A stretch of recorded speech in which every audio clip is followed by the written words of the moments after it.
It's Sunday. It's October 30th, 2022. This is my grandfather.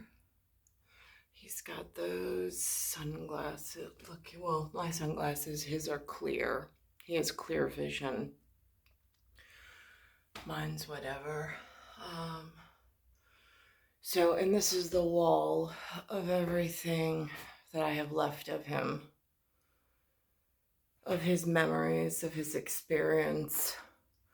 They're just still photographs of women holding children, of different building structures, of his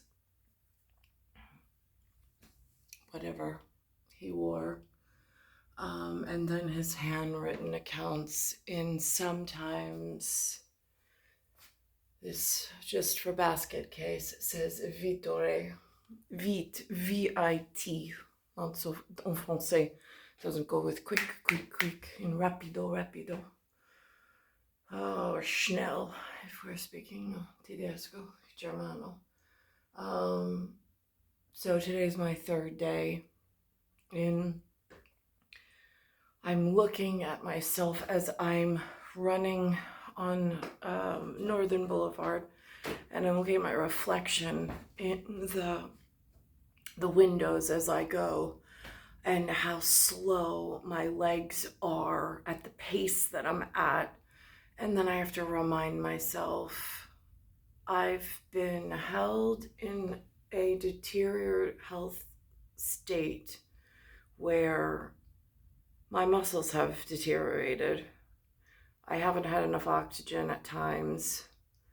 There's other environmental factors going on that's led to this deterioration.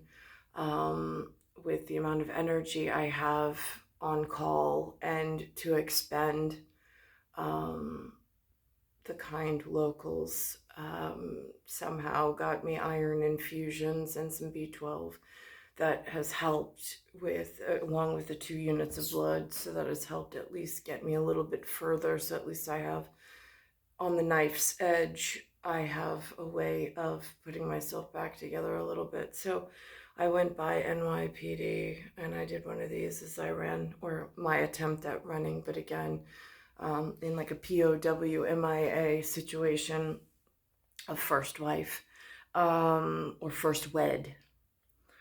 Who was first at the table? Right, there was a first wed in my very real jurisdiction and in my very real life frame. And so in that context, if that's the generational and health ministry gap, where one's at peak performance and the other one's been held between on a rug in the floor and a bed, and very little physical ability to move, then COVID happened. There's been a whole lot of things, lack of money, lack of resource, lack of blood running through my veins, just so the good Lord knows what direction cotton bullets are directed at. So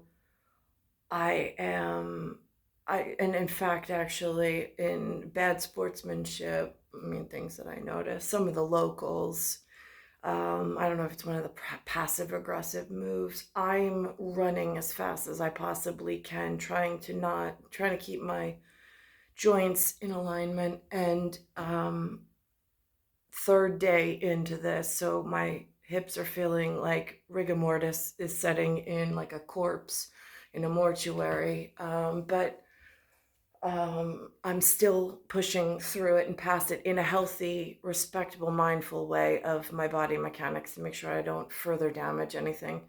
And I'm running as fast as I am at with this pace. And there are people who are speed walking past me. I know they're there. I know on some aerial whatever, if somebody's watching from a satellite, it might make good entertainment for bad sportsmanship. However, on this side of the whatever health ministry and other things more important, at motivating oneself and keeping an accurate journal of it,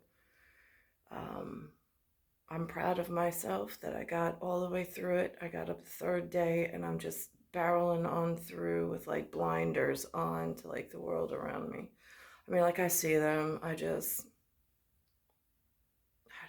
anything. Like I don't, whatever on that. So it's star 1978, star 8378, Nicole, Cattaruzza. It's Earth, solar system, Milky Way, universe, galaxy is broken. And it's Bayside Station, Bayside, New York, 11361. This is one of my grandsires. And grandfather, they call him here Nonno, Nonno. But if I was at family tree and being raised in the correct great beyond house and not in where I am, if things would have been looked much differently in whatever he was learned in, and Angelina, and he had two stepdaughters that were allowed boarding school, very studious, very respectable women. Still to this day, I respect them highly. But we were not, I mean, there was education, but in respectable things like language and arts and supporting of whatever and being quiet when required. I don't know what happened over here. I don't know how I got to A-Way, Glenway, in a like protected enclave almost, in a protected glen, and then my life to turn out in this horrible, crazy donkey. It's just,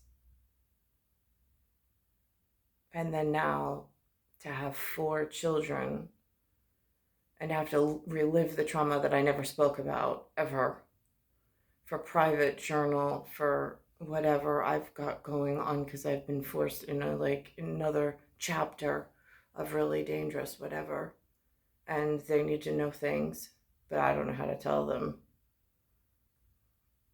And then there's pieces of the story I don't even have, that somebody else is hiding from me. It's just so frustrating. But it's day 3. I barreled through it. I went as fast as like the little engine that could. I just chugged my way through the pace of whatever I could set for myself. And tomorrow's another day.